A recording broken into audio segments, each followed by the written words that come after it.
Hello friends, good evening. This is Richa and I am here again with a new video about workplace toxicity. So अगर आपको भी लगता है कि आपका वर्क प्लेस एक बैटल फील्ड में कन्वर्ट हो चुका है instead of a growth space, so this video is for you. अगर आपको ऐसा लगता है कि आप अपने काम के कारण नहीं बल्कि आपके वर्क प्लेस पर मौजूद लोगों के कारण कई बार ड्रेन्ड फील करते हैं, आपका कॉन्फिडेंस शेक होता रहता है, आपका मेंटल स्टेट लगातार एक प्रेशर में है और इससे आपकी पर्सनल लाइफ तक डिस्टर्ब होने लगी है, तो आपको थोड़ा रुक कर सोचने की ज़रूरत है. क्योंकि ये सब कुछ हो रहा है आपके वर्क प्लेस पर मौजूद टॉक्सिसिटी के कारण. कि किसी भी प्रॉब्लम को सॉल्व करने का पहला स्टेप ये एक्सेप्टेंस होती है कि ये प्रॉब्लम एग्जिस्ट करती है. सो आज का जो ये दौर है इसमें वर्क प्लेस टॉक्सिसिटी एक प्रॉब्लम है और इससे हमारी मेंटल इमोशनल हेल्थ और फिर आगे चलकर इससे हमारी फैमिली लाइफ, पर्सनल लाइफ भी डिस्टर्ब होने लगती है. तो मैं आपको कुछ साइन ऐसे बताऊंगी जिससे आप आइडेंटिफाई कर सकते हैं और उन कुछ साइन में से अगर 3 से 4 साइन भी आपको महसूस होते हैं तो आपको ज़रा ठहर कर सोचने और अपने भीतर कुछ बदलाव करने की ज़रूरत है जिससे आप इस टॉक्सिसिटी से खुद को बचाए रख पाएँ और आप अपनी मेंटल और इमोशनल हेल्थ का ध्यान रख पाएँ. टॉक्सिक वर्क प्लेस का सबसे पहला जो साइन है वो है कॉन्स्टेंट निगेटिविटी. जो ऐसे वर्क प्लेस हैं, आपके जो साथ के काम करने वाले लोग हैं, आपके जो कलीग्स हैं, उनके बीच में लगातार कंप्लेनिंग, लगातार एक दूसरे को क्रिटिसाइज़ करना, हमेशा ब्लेम करना एक दूसरे को, ऐसे गेम चलते रहते हैं और इससे आप बहुत ही नेगेटिव, बहुत ही इरिटेटेड फील करते हैं.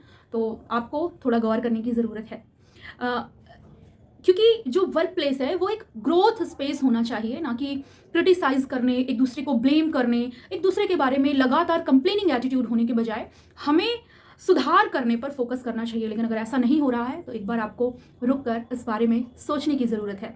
सो the first and foremost sign of the toxic workplace is constant negativity.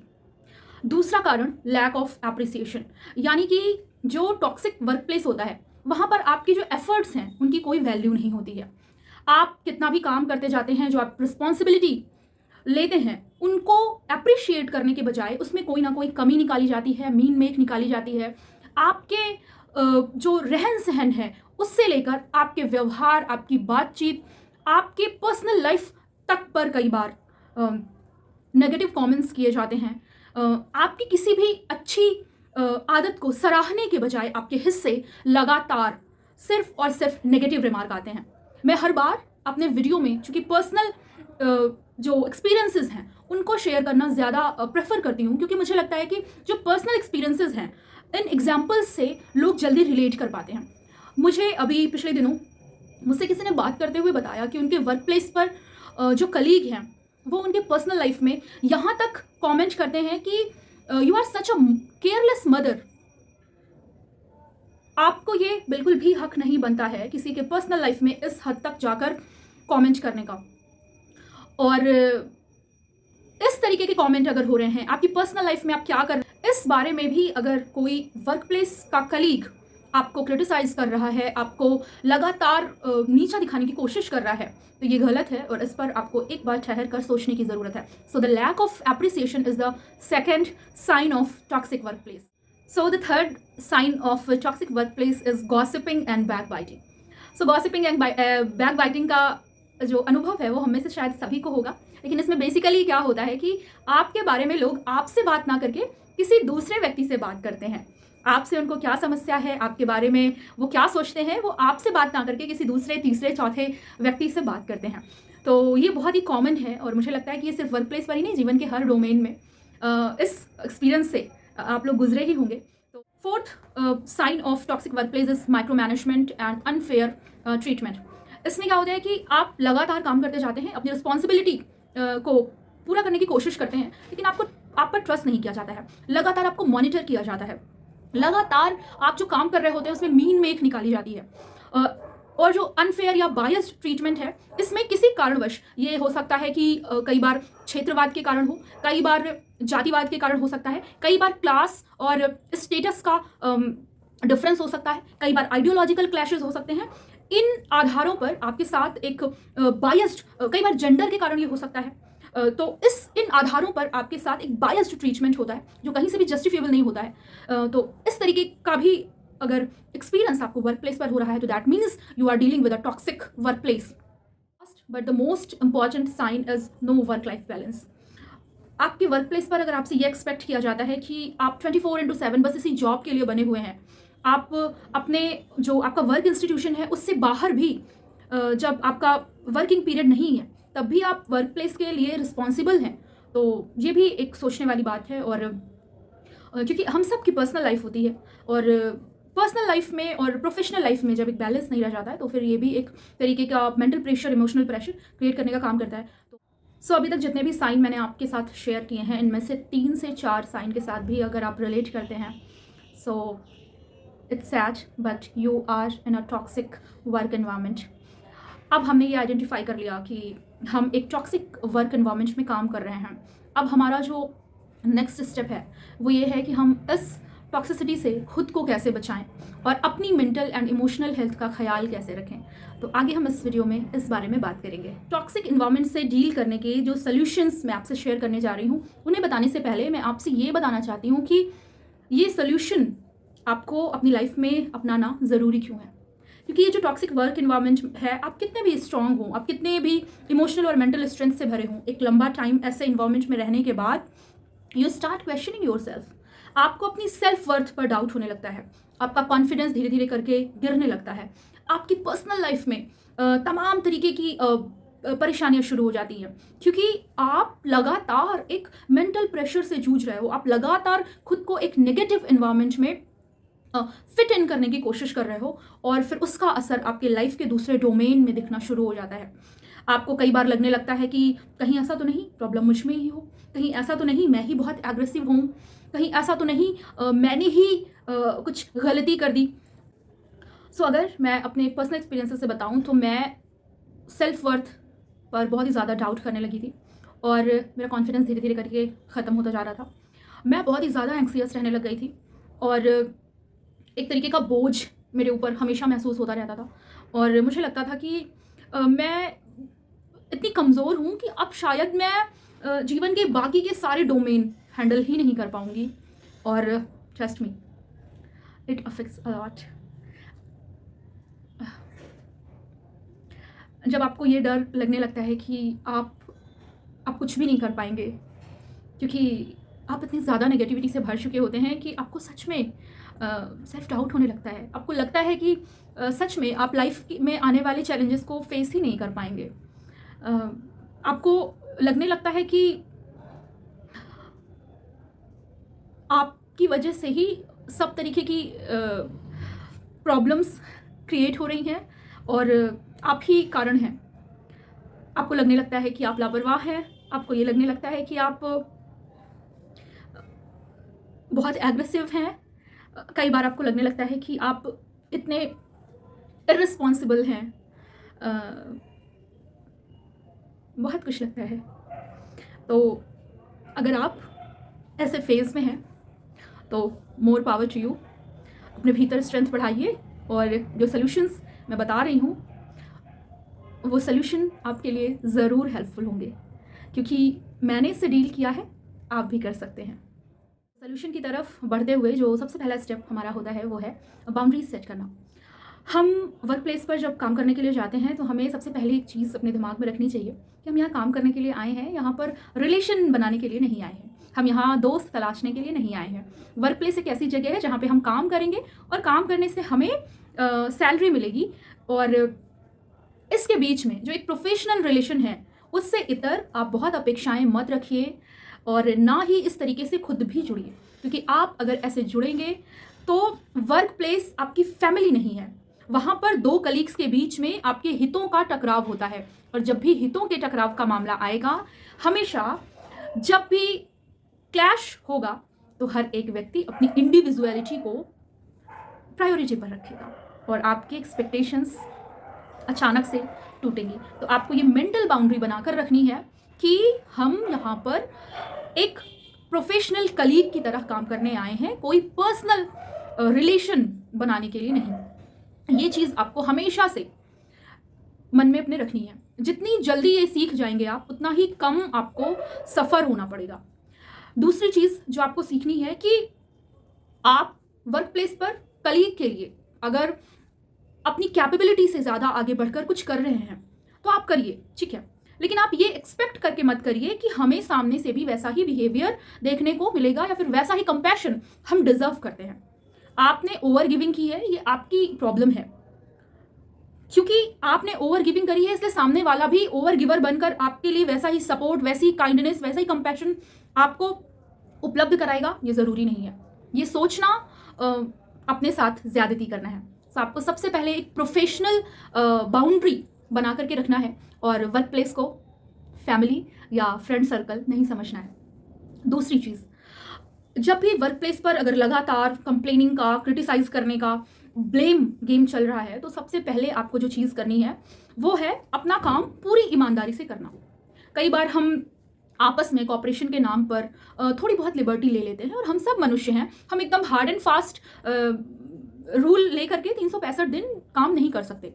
तो अगर ऐसी टॉक्सिसिटी का माहौल है तो उसमें अपने मेंटल पीस को बचाने के लिए सबसे जो आसान तरीका है वो है आप अपना काम 100% ऑनेस्टी के साथ करना शुरू करिए। जब मैं ऑनेस्टी के साथ करना कह रही हूँ तो मैं कुछ ऐसा नहीं कह रही हूँ कि आप कोई बहुत ही इलीगल काम कर रहे हो और अचानक से ऑनेस्ट हो जाए। ऑनेस्ट होने से मतलब है आप रिस्पॉन्सिबिलिटी लेकर के पूरा काम कर रहे होते हैं, तो एक तरीके का भीतर से आत्मबल आपको महसूस होता है। भले ही बाहर के लोग आपको क्रिटिसाइज कर रहे हों, आपको ब्लेम कर रहे हों, लेकिन आप भीतर से जो आत्मबल महसूस कर रहे हैं ना, वो फिर किसी भी जो क्रिटिक हैं उनके सामने, और ये जो ब्लेम का गेम खेलने वाले लोग हैं इनके सामने फिर कहीं भी वो आप कमज़ोर नहीं पड़ते। तो सबसे पहले आप अपनी पूरी रिस्पॉन्सिबिलिटी के साथ अपने काम में एंगेज हो जाइए। जैसे कि एकदम एग्जैक्ट टाइम पर अपने इंस्टीट्यूशन में पहुंच जाना, अपने काम को लेकर के 100% रिस्पॉन्सिबिलिटी लेना, उसमें बिल्कुल भी कमी नहीं होने देना। क्योंकि कई बार ऐसा होता है कि हम जब लगातार एक लंबे वक्त तक काम कर रहे होते हैं तो हम भी मनुष्य हैं, हम थोड़े से कह लीजिए कि ढीले हो जाते हैं, कई बार हम थोड़े से इररिस्पॉन्सिबल हो जाते हैं। लेकिन अगर ऐसा माहौल आपके आसपास बन गया है तो आपको ये प्रकृति की तरफ से एक समझ लीजिए इशारा है कि अब आपको बिल्कुल भी ढील नहीं देनी है। आपको एकदम जितना मेहनत से आप काम कर सकते हैं आप उस मेहनत के साथ काम करिए। ऑनेस्टी के साथ आप अपनी पूरी रिस्पॉन्सिबिलिटी को निभाइए। एक चीज़ जो आपको और सीखनी है वो ये कि मना करना आपको सीखना है। आपको नो कहना सीखना है without any kind of guilt. अगर आपको लग रहा है कि आपको लगातार किसी ऐसी चीज़ में, किसी ऐसी जिम्मेदारी में उलझाया जा रहा है जो आपके दायरे में नहीं आता है, आपको अननेसेसरी वर्क प्रेशर दिया जा रहा है, या आपको लग रहा है कि आपको लगातार जिम्मेदारियों के बोझ के तले दबाया जा रहा है, आपके साथ अनफेयर ट्रीटमेंट हो रहा है, तो आप अपने अधिकारों के दायरे में रहते हुए स्ट्रांगली आप इस चीज़ को मना करिए। और जब मैं स्ट्रांगली मना करने की बात कह रही हूँ तो मैं बहुत ही एग्रेसिव होने की बात नहीं कह रही हूँ। आप मजबूती से, बहुत ही आराम से, कामनेस के साथ मना कर दीजिए। और इस बात का बिल्कुल भी आपको गिल्ट नहीं होना चाहिए क्योंकि आपने कोई गलत काम नहीं किया है। एक चीज़ जो मेरे केस में मुझे बहुत हेल्प जिसने किया वो ये कि आप अपने आप को किसी हॉबी में बहुत ही ज़्यादा इंगेज करिए। ऐसे वक्त में अगर आप टॉक्सिसिटी से जूझ रहे हैं तो आप अपने आप को जिस भी चीज़ में आपका मन लगता है उसमें पूरी तरीके से डुबा दीजिए। फिर आप देखेंगे कि different kind of positive energy आप भीतर से महसूस करेंगे। और मेरे केस में ये राइटिंग था, तो मैंने खूब सारी राइटिंग की उस वक्त में, खूब सारा जर्नल किया। और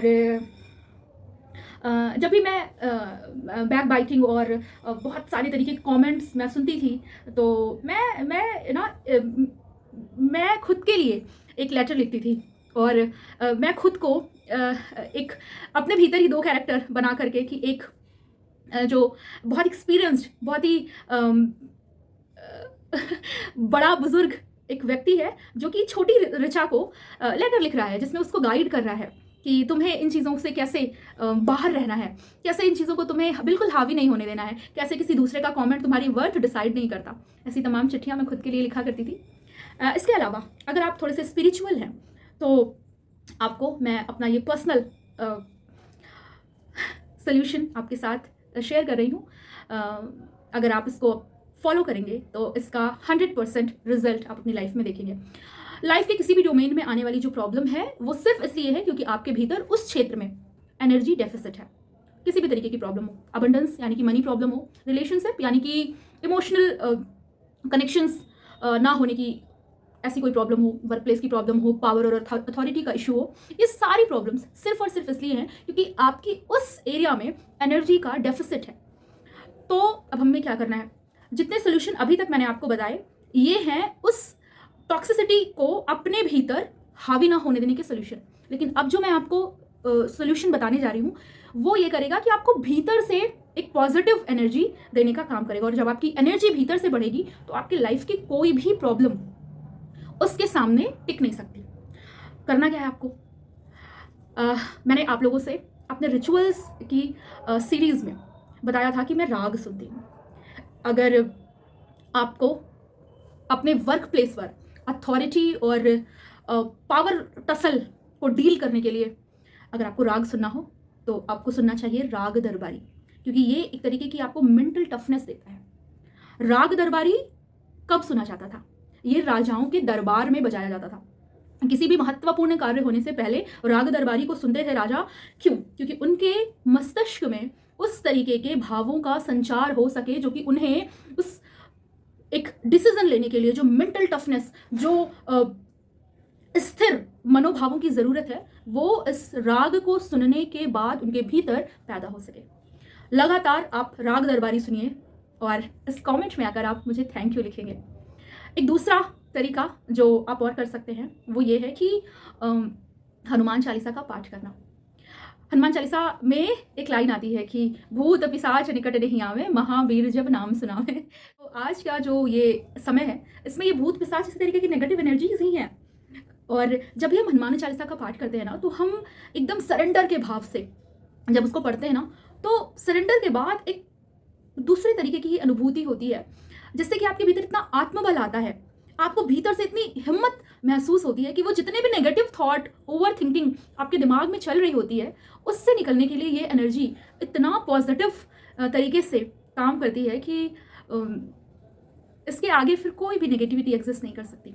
और इस चीज़ का सच में ऐसा प्रभाव है कि जब हम इसको रिसाइट करना शुरू करते हैं तो हमारे आसपास से जितने नेगेटिव लोग हैं वो भागना शुरू हो जाते हैं। हमारे पास पॉजिटिव एनर्जी, पॉजिटिव लोग और कॉन्शियस जिनका बहुत ही एक अच्छे लेवल पर होता है, ऐसे लोगों को हम अपनी लाइफ में अट्रैक्ट करने लगते हैं। और जब इस तरीके से हमारे भीतर ऊर्जा बढ़ने लगेगी तो फिर वर्क प्लेस की टॉक्सिसिटी हो या लाइफ की कोई भी प्रॉब्लम हो वो आपकी लाइफ में एग्जिस्ट ही नहीं कर सकती। और लाइफ में एग्जिस्ट करना प्रॉब्लम का is not the problem actually, क्योंकि लाइफ में किसी भी तरीके की प्रॉब्लम ही ना हो तो ये फिर कैसी लाइफ होगी। दरअसल हमारा फोकस इस बात पर होना चाहिए कि हमारी लाइफ में जो भी प्रॉब्लम्स आएँ, जो भी चैलेंजेस आएँ, हम उनसे डील कर पाएँ, ये कैपेबिलिटी हमारे भीतर हो। तो हमें इस पर फोकस करना है कि हम अपने भीतर अपनी एनर्जी को इतना ऊपर उठाएं, अपनी चेतना को इस लेवल पर ले आएं कि हम प्रॉब्लम्स के सामने बिल्कुल भी घबराएं नहीं, हम उससे पार पा जाएं। तो मैंने अभी तक आपको जितने भी सोल्यूशन बताए हैं मुझे लगता है कि आपके लिए बहुत ही हेल्पफुल होंगे और आप ज़रूर अगर इस तरीके की टॉक्सिसिटी से जूझ रहे हैं लाइफ के किसी भी डोमेन में तो ये आपके लिए हेल्पफुल होगा। अपने व्यूज़ और अगर आपका लाइफ में कोई ऐसा एक्सपीरियंस रहा है कि आपने बहुत ही टॉक्सिसिटी के बीच बहुत ही स्ट्रगल किया हो तो आप हमारे साथ उसे शेयर कर सकते हैं। हो सकता है कि आपकी कहानी किसी को इंस्पायर कर जाए। आप लोग कमेंट करके मुझे बताएंगे ये वीडियो आपके लिए हेल्पफुल रहा तो मैं इस बारे में एक और वीडियो बनाकर डिटेल में आपके साथ कुछ और एक्सपीरियंसेस शेयर करूंगी। तब तक के लिए जुड़े रहिए हमारे साथ। मिलेंगे फिर एक नए वीडियो में। Bye bye.